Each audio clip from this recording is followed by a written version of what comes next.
welcome to Stone Brewing's 12 Days of IPA, episode number 4 of Brutal Battle. So we're past the halfway mark at this point. Pretty excited about that. The two beers in front of us, though, I'm not that excited about because they are different types of hazy IPAs because, as people know, my disdain overall for hazy IPAs. So far, we've had two hazies from this pack. And neither of them really impressed me, but you were good with the last one. They're just bad. Straight up hazy IPAs. So, it's not impossible that they turn me around on this, but I'm not hopeful. I just have a feeling that it's going to be some of the same. But, well, I don't know. Actually, this first one has a little something extra, so maybe that could help. I just picked this up. So this is their Tangerine Express Hazy IPA. It's a hazy IPA with tangerine and pineapple at 6.7%. So we've had actually, I do remember having a version of this beer that was I think not a hazy. I think it may have even been like a double or even a triple IPA. And it was tangerine and vanilla. And it was really good. We had it at Savor. Oh. R.I.P. Savor. But we had it at Savor one year. And it was really good. So, I don't know. Maybe it'll be like that? Well, we'll find out. That would be fun. Well, I mean, there wouldn't be the vanilla. Though. But the level of tangerine I remember there being was really nice. Oh, it's not hazy at all. Wait, is there particular... There is a bunch of particular at the bottom, so yeah, it would get there at some point. Yeah, it's very clear otherwise. A little yellow-orange. Yeah, mostly yellow. Yeah, and a little orange tinge in there. I'm getting Naked Cheerio. It smells like piss. Human or cat? Not cat piss. Just when you're really dehydrated and you're really yellow pee. Yeah. It smells like that. I'm sorry, it's not a good smell. This doesn't smell good. It's a really low-level nose for me. Yeah. I do get some tangerine in it. Yeah. I do get some bitterness that's kind of just making me think it's more like a tangerine peel type smell to it. I mean, I don't know if I would pick out tangerine versus just an orange. It's the orange family. Sure. Random citrus. Yeah. Agreed. Okay. I see what you're saying. There is a little bit of that malt grain sticking through way more than you would think it would on a hoppy beer. Yeah. Okay. I don't know. The nose isn't promising a whole lot. Tastes pretty good though. It's not bad.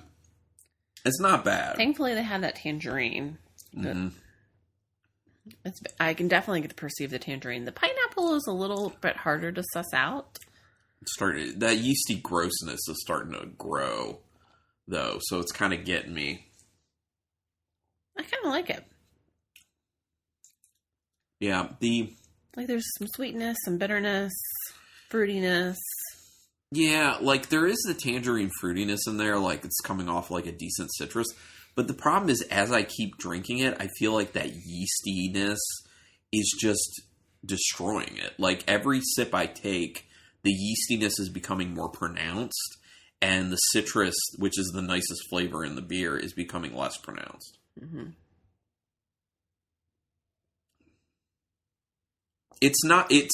I will say, I think it's the best of the hazies we've had from them. Yeah, I would agree with that. And that tangerine helps. Well, tangerine and pineapple in there. I don't taste any pineapple. I don't either. I'll be honest. No pineapple whatsoever. Okay. It's not bad. It's not bad. That's the best I can do right now. Okay, they use the whole fruit of the tangerine puree. Adds a depth of character. Okay. They use the juice and the zest. The hops they used were Citrus, Centennial, Sterling, Azaka, Mosaic, Simcoe, and Cascade. Mm-hmm. And the flavor notes are juicy, tangerine, and pineapple. It's not juicy. Although I will say, actually, as I've been sipping on it more, I do feel like on the very end of each sip, I am getting a kind of strong kick of the tangerine. So I do get a little kick of juiciness at the very end, but it's very, very short-lived. Yeah, I see what you're saying. It is subtle. The best of the hazies, though. Yeah. The best of the hazies. That's all I can say. Let's see this next one. So the last one, second one and last one, is their Fear Movie Lions, which actually is FML, which may be a undercover name for F My Life, potentially. And that could be me because it's a hazy double IPA, and you know how I feel about that. So it might be F My Life for me. Fear Movie Lions, hazy double IPA, 8.5. You said movie? Movie, yeah. Fear Movie Lions. I don't know. Random. Yeah, I don't understand I'll read the entire flavor text on this one, so maybe we can understand why they named it that. But who knows? Maybe they won't even explain it. It's possible. All right, let's get into this. Ugh, I'm already dreading this.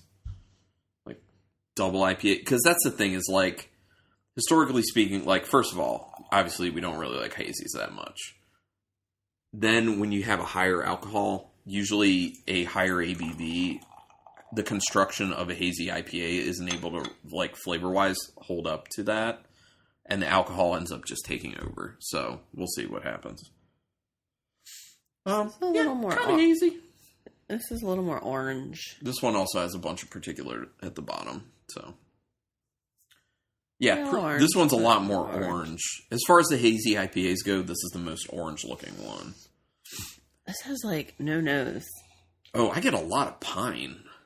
That's all I'm getting, though. That smells like a Simcoe, like a real Simcoe-y. I can see there being some Mosaic, though, in there. There's Mosaic. Yeah, I'm definitely getting, like, Mosaic, but it also smells Simcoe-y. And Laurel?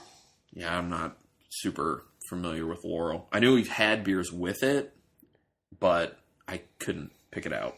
Yeah, it's not much going on in this nose.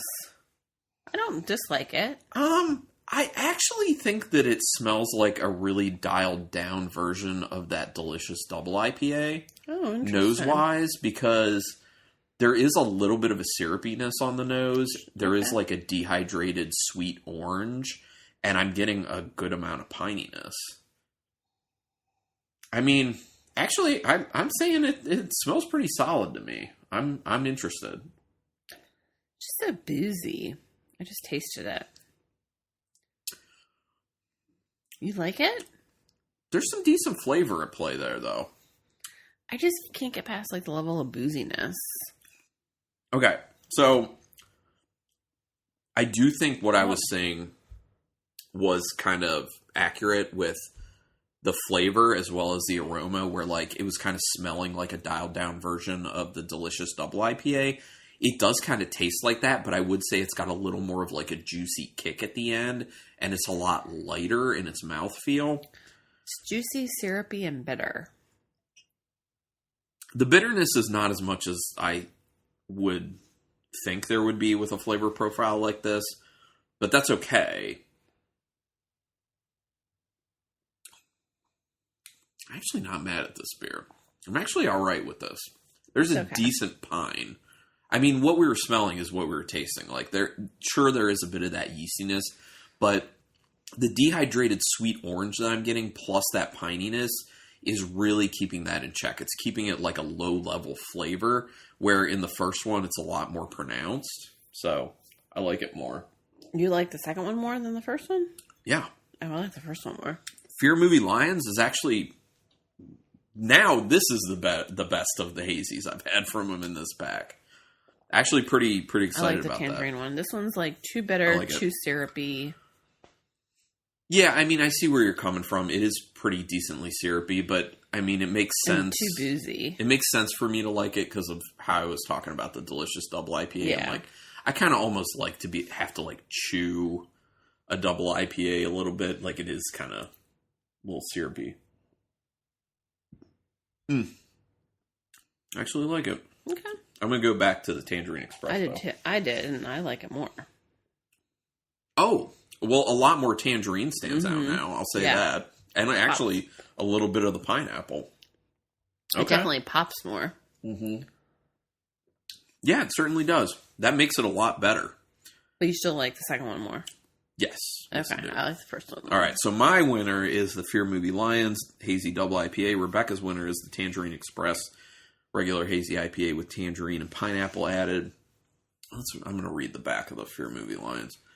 There's a 3 millimeter by 3 millimeter square in our Richmond, Virginia brewery with these 3 words painted on it.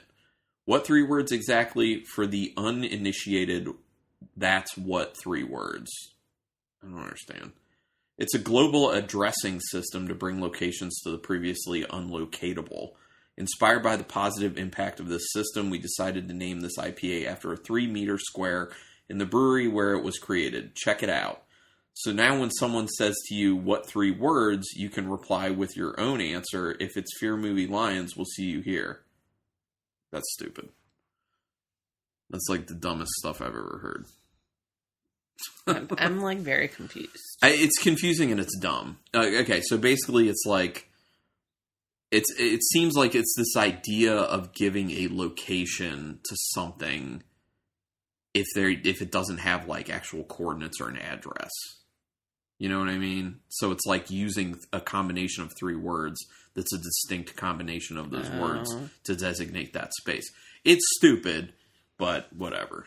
I mean, that's what it is. But anyway, I digress. So, better episode than I thought it would be. Yeah. I'll say that, because it's pretty down on this going into it. But, yeah, I guess maybe you're not going to drink the Fear Movie Lions, but you will drink Tangerine Express, I bet. Yeah, maybe. So, okay, we'll see.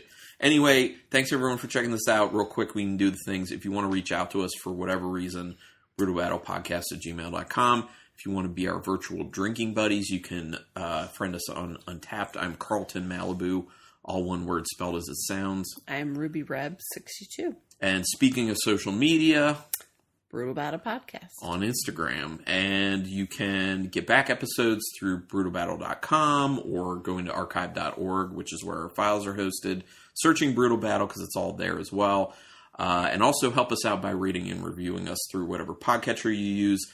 Apple Podcasts will help us out the most, but whatever. And word of mouth. Tell people about the podcast if you know anyone who's into craft beer. But regardless, thanks everyone for checking it out. Until next time. Keep it brutal.